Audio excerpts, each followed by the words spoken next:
Hello, my name is Ruthie Mickles. I'm a staff therapist at Hill Care Health Services in Oakland, California. Most of my clients are substance abusing teenagers and their children. Soon after Erickson's visit to the Sioux, he came to Berkeley, which is about 10 miles from here. He came to join a longitudinal study of 50 normal people. When he started, they were at age 9. Now they are in their 60s, and the study still continues. Erickson now extended his biopsychosocial model into the time dimension, creating with his wife the part of his work that is best known, the 8 stages of the life cycle. This is both a map to an individual life and to the interplay between generations. The Ericksons proposed that there are 8 central conflicts in emotional life that are present all during life, but which are especially important in certain age-related stages. Stage 1 is labeled trust versus mistrust. Babies come into this world, the Ericksons say, needing care, they need food, warmth, and human interaction. Yet, infants are born into an environment that already has its own time schedules, procedures, and activities. Thus, there's a conflict between the baby's needs and the needs of the caregivers. When care is predictable, consistent, and meaningful, infants gain feelings of trust in themselves and in their environment. They feel they belong. When care is erratic or incompatible to their needs, infants experience mistrust. They feel their world is not safe or reliable. It is impossible to anticipate a baby's every need. Thus, all of us have a dose of mistrust or skepticism, which is healthy, making us self-protective. And on the other end of the continuum, to survive, a baby has to have at least minimal care. Therefore, no person is without some trust, however fragile. It is the balance of these qualities, trust and mistrust, that is important. The Ericksons were adamant that the stages not be used as some sort of achievement scale, nor are the conflicts ever completely solved. New experiences modify old balances throughout life. Humans have a capacity for making creative integrations out of conflict.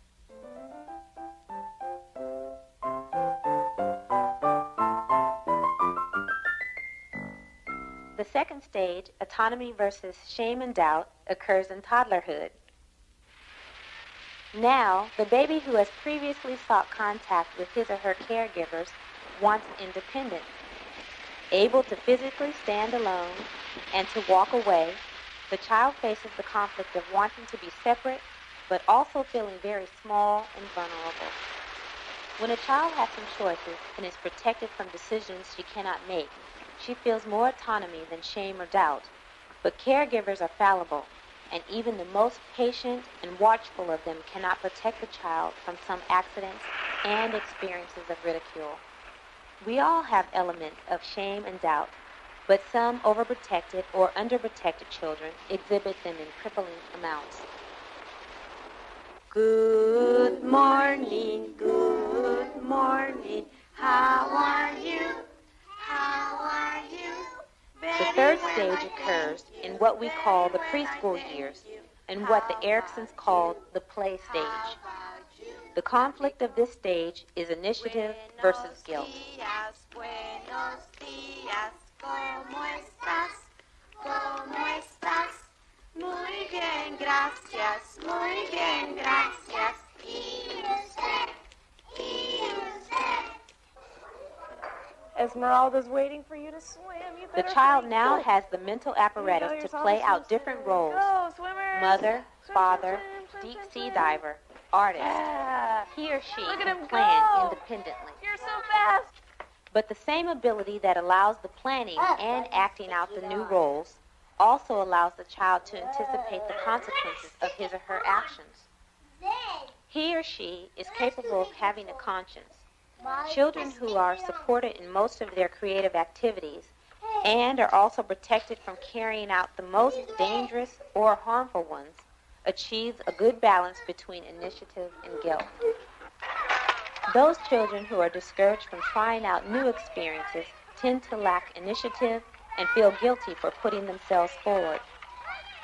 Other children who are almost never blocked are left without the inner control so necessary for participating in a society. Again, health is a matter of balance.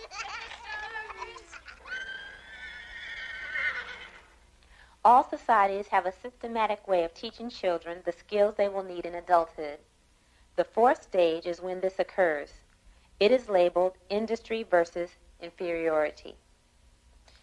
When children have success learning the skills of their culture, whether arithmetic or horseback riding, they look forward to leaping over the hurdles in life.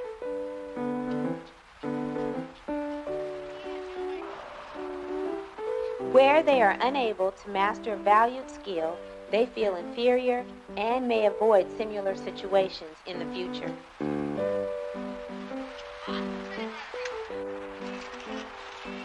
Thus, school achievement has more than just an academic significance to life. We are all cluttered at some of the skills valued by our society, so we cannot completely avoid a sense of inferiority. But it's those who attain very few of the culture's skills who most likely become its dropouts. I want to welcome you kids here. I'm a docent here at the museum, and I'll tell you what a docent is. Docent is a volunteer. That is a volunteer who works without pay, and I do this Very because, few of my clients, I must add here, have felt successful at school, and I search for opportunities for them to experience positive learning. In this case here, we're going to be talking mostly about birds. And he thought he had the idea that he could build some wings like this, which would flap up and down. He could flap them up and down, and he thought he'd be able to fly that way. Well, it didn't work. Even though he'd jump up and down like that, he still couldn't get off the ground. Now, the reason he couldn't, and he didn't realize why, one reason he couldn't is he doesn't have the same kind of muscles that birds have. For example, you have a muscle, and you can feel it right here. Get a hold of this muscle right here. That's called a pectoral muscle, and that's the muscle that birds use in order to fly. Adolescence, the fifth stage in the scheme, balances young persons' need to create an identity versus role confusion. Puberty, with its physical changes, brings heightened awareness of one's gender and pressures to conform to sexual roles. Oh, make sure to put your goggles on when you're cutting those shingles. But gender is just one part of the adolescent's identity. In complex societies, such as ours, the young person makes educational choices that lead to occupational decisions. Some youth have almost too many possibilities, and others almost none. In more structured societies, the choices are clear and largely based on inherited occupations. This is still another example of the importance of the social context, which is a constant theme in these stages. It is natural for youth to look for a group with whom to share identity. This is an era when teams, gangs, and clubs are important with their special dress, insignia, and sometimes exclusionary policies. This desire to be part of something larger can be helpful or dangerous, depending with whom the youth chooses to identify. It is a time for becoming loyal to groups larger than one's family and, paradoxically, for finding one's own uniqueness in the midst of peer activity. Erik Erikson wrote a lot about this period. It had been a difficult period in his own life. Role confusion is a real problem for my clients, who are teenagers raising babies. Sometimes it is not only their children who find these toys intriguing. When a person has developed a workable identity, she or he can commit to a lasting relationship with another. The Eriksons called this stage intimacy versus isolation. Erik Erikson often joked that intimacies can take place before identity is established, but intimacy with a capital I is only possible afterward.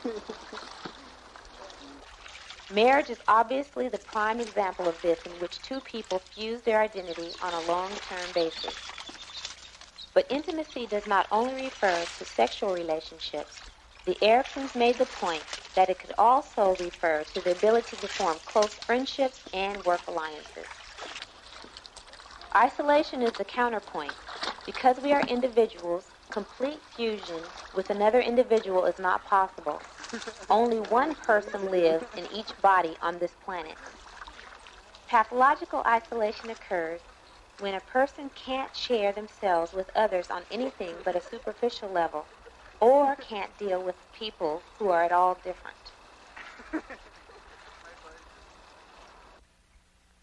Not many of my clients are ready for this stage. They jump right into it anyway and try to find themselves in others, ending up feeling more isolated than ever when relationships break up. The next stage is the longest in modern life, the middle age years, in which the dichotomy is generativity versus stagnation. Humans need to share their understanding and skills with future generations. See this rock here? Eventually this rock here would get small like these rocks right here. And hey, look, even there's a piece of jade in here. Do you believe that? No. You don't? No. It will. No. One day this big rock eventually come like this rock here. Individuals grow as they care for others. And in middle age, one is often both a child and parent. The easy example of this is childbearing. But again, the Ericksons widened this stage beyond the obvious to include all creative and productive endeavors which enhance life. The dichotomy of this stage is with stagnation. All work involves some repetitious task that can lead to numbing routines. Scene 5E, take 1. Finding fresh outlets for creative impulses is the challenge of this stage. Students who are in their 13th and 14th years of schooling well know how easy it is to fall into stagnation, especially at finals time.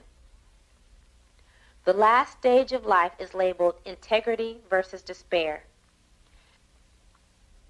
The Ericksons felt that as we face death, we are challenged to honor life. Ideally, we can accept our lives as they have been, with few regrets, and pass on the legacy of acquired knowledge and wisdom. Blackbirds, those are comrades. But we can never fully accept the reality of our own mortality. Some despair is always a part of this stage, and all stages. Regrets for what now cannot be changed. People with overwhelming feelings that they have wasted their lives suffer despair that cuts them off from celebrating the continuation of life. The life cycle with its stages first appeared in print as a small part of Erickson's first book, Childhood and Society.